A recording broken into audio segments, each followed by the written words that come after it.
Action de l'acide chlorhydrique sur le fer. Un clou en fer de masse M égale 4 g est placé dans le volume V égale 20 ml d'acide chlorhydrique H3O++ Cl- de concentration C égale 1 mol par litre. La réaction se fait suivant l'équation. Fe plus 2 H3O++ Cl- donne Fe2 plus 2 Cl- plus H2 plus 2 H2O. 1. Le clou disparaîtra-t-il complètement? 2. Quelle est la nature du produit obtenu après évaporation? 3. Trouver sa masse. On donne les masses molaires. La masse molaire de fer, 56 g par mol. La masse molaire du chlore, 35,5 g par mol. Pour répondre à ces questions, on construit le tableau d'avancement. 1. Le tableau d'avancement.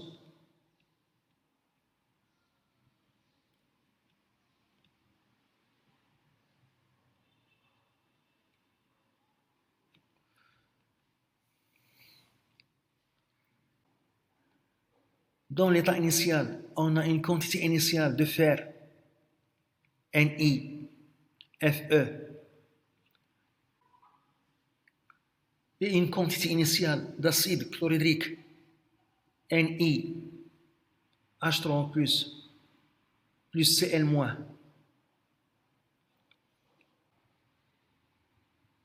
On n'a pas les produits dans l'état initial, là en excès, car la solution d'acide chlorhydrique est une solution aqueuse.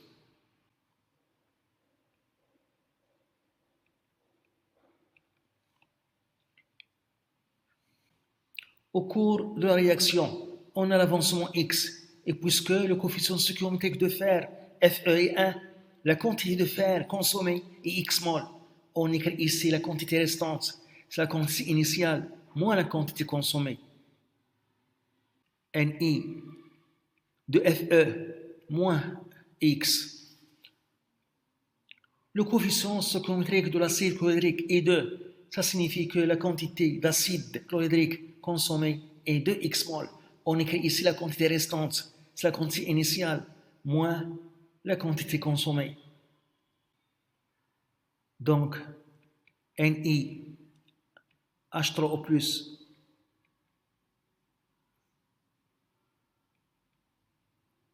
Cl-, moins 2X. Le coefficient stoichiométrique de Fe2+, plus de Cl-, c'est 1. Donc, X mol se forme. Le coefficient stoichiométrique de H2 est 1. Donc, il se forme X mol. Là, en excès. Dans l'état final, l'avancement égale l'avancement maximal, X max. On remplace X par X max.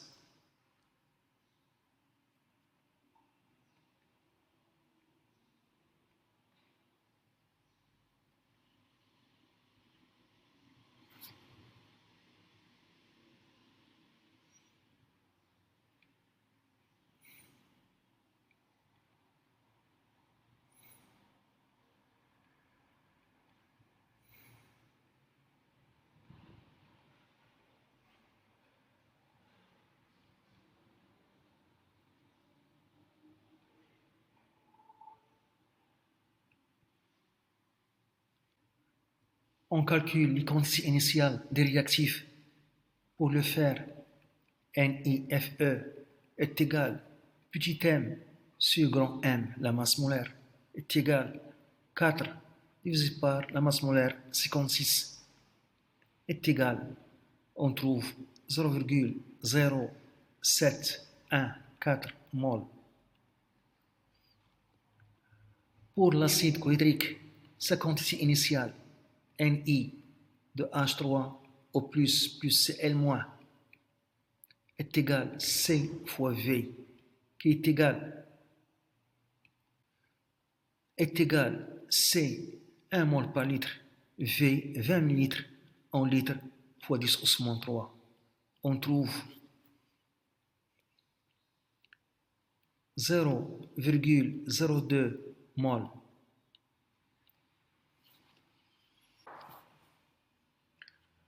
Pour trouver l'avancement maximal, Xmax, dans l'état final, on écrit les quantités de matière des réactifs sont positives ou nulles. Ni de Fe moins X est positive ou nulle.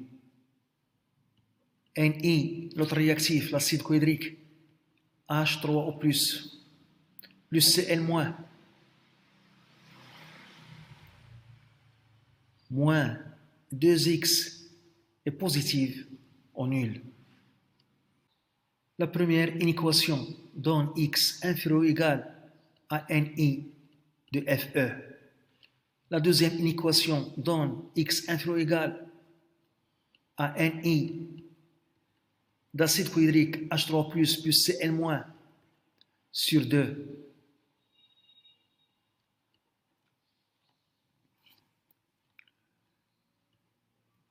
On a donc X inférieur ou égal 0,0714 mol. La deuxième inéquation, X inférieur ou égal 0,01 mol. Ici, on a 0 mol. Ici, 0,01. Ici, 0,0714 mol. La première inéquation, c'est cet intervalle. La deuxième inéquation, c'est cet intervalle. Les deux inéquations sont satisfaites pour X inférieur ou égal à 0,01 mol. Donc 0,01 mol, c'est X max. Donc l'avancement maximal X max est égal à 0,01 mol. La quantité finale de fer Fe est égale à la quantité initiale de fer moins X max, ce qui donne 0,0714 moins 0,01 est égal à 0,0614 mol. La quantité finale d'acide chlorhydrique H3O+,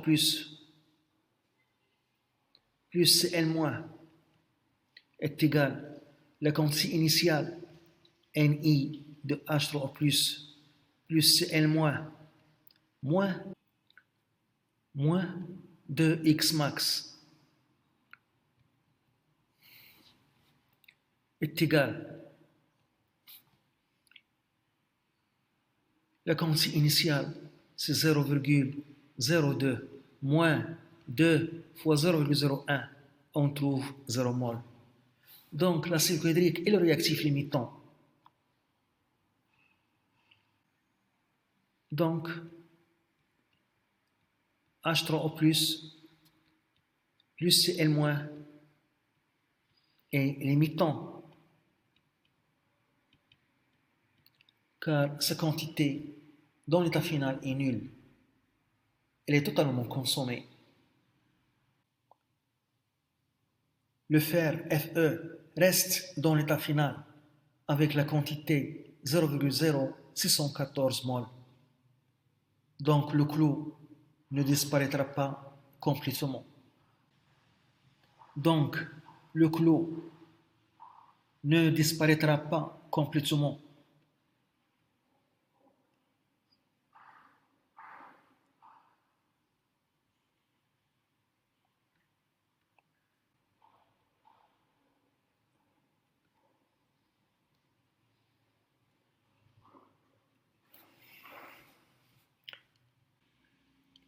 On peut calculer la masse finale de fer restante. On a la quantité finale de fer restante est égale à la masse finale de fer sur la masse molaire de fer. Donc, la masse finale de fer restante est égale à la quantité finale de fer fois la masse molaire de fer.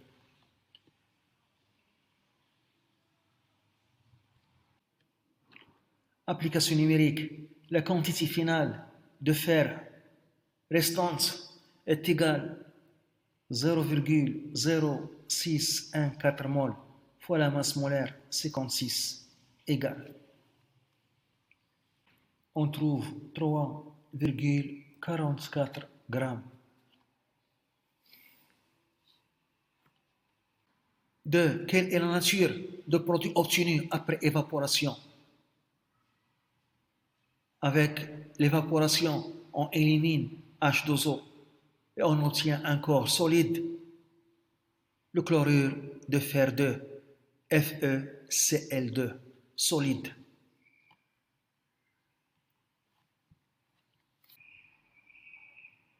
Deux, après évaporation, on obtient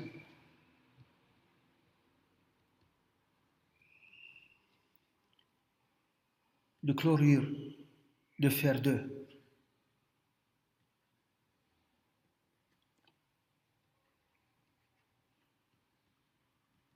Solide. De formule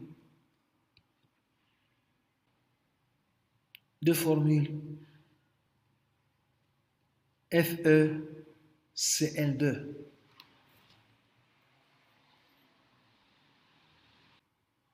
Trouver sa masse. 3. La masse de FeCl2.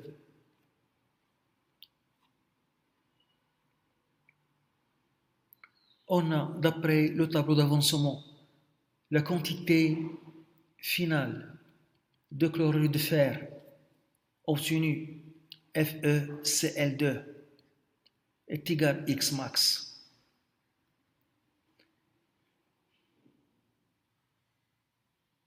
Qui est égal à la masse de FeCl2 obtenue divisé par la masse molaire de FeCl2, chlorure de fer 2. Donc, la masse obtenue de chlorure de fer de FeCl2 est égale à la quantité finale qui est X max fois la masse molaire de chlorure de fer de FeCl2. On calcule la masse molaire. M de FeCl2 est égale à la masse molaire de fer plus de la masse molaire de chlore.